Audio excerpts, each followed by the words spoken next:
Moments are small things. They drift through the mind's night sky like old snow. If enough come, they cling to each other. Like mothers to their frightened children, huddled close, bowed in silence, awaiting the flash that will freeze them into memory.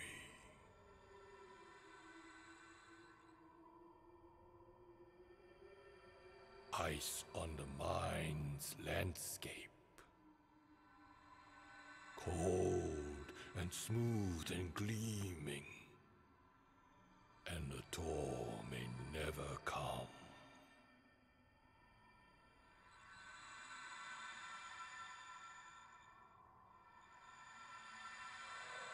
Many years ago, a wise man sat in the heart of his order's temple.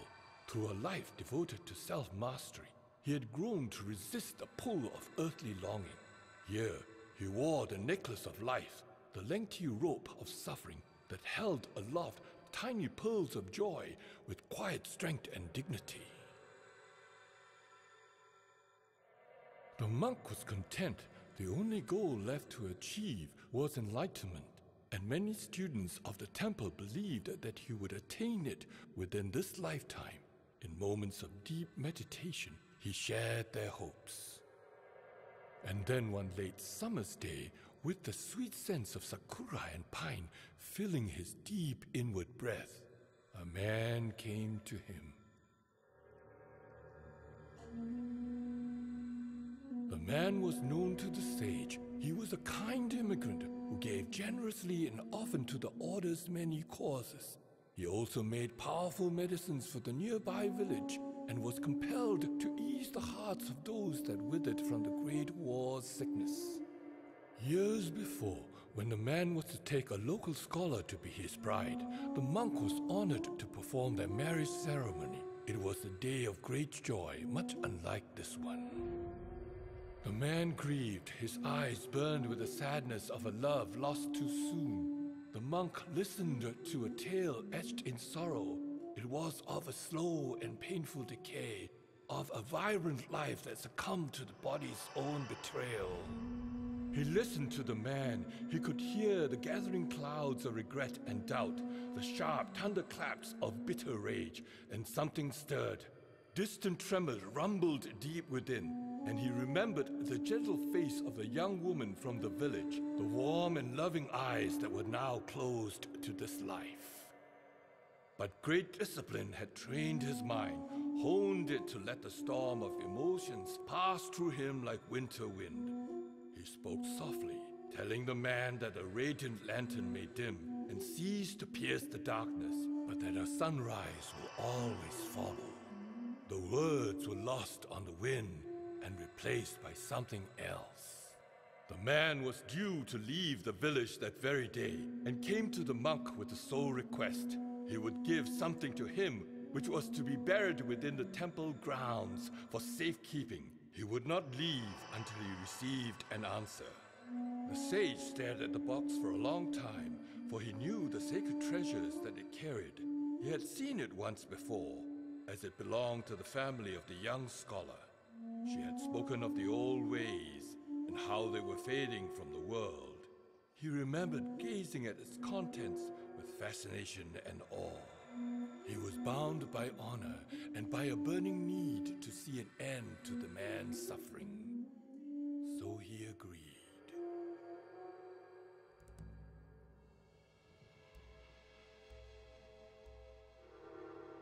A season passed.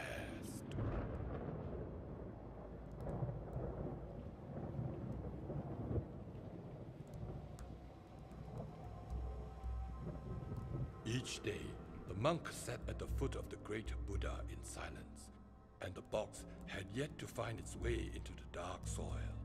Though his posture was unchanged, his heart had been turned. This did not go unnoticed. At the falling of the leaves, his student came to him. The young monk was brazen and addressed his master in cold tones. He spoke of many things: neglect, distraction, and the traps of chaos. In a final accusation, 6 words lashed from his tongue like angry serpents. Perhaps the master has become attached. The sage was quick to soften the blow. He claimed that the inherent wisdom of the ancient treasures could yield a greater understanding of all things, but soon he would do as the man had asked and bury the box. The student refused to listen.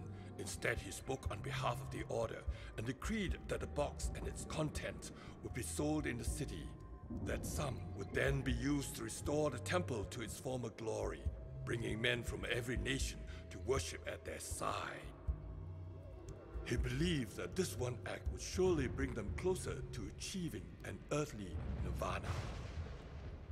The monk did not question or reason or argue. He would either bend his will and surrender that which he had promised to protect, or he would sacrifice the only life he had ever known. It struck his heart with a sureness, a fierceness of clarity. He had given his word, and his word was his bond.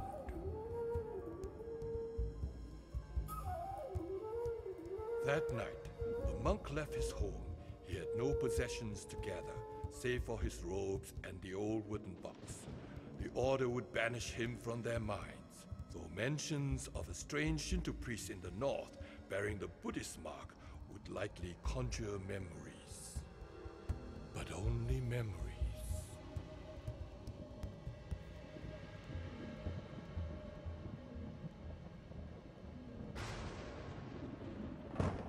Moments, flashes, little deaths.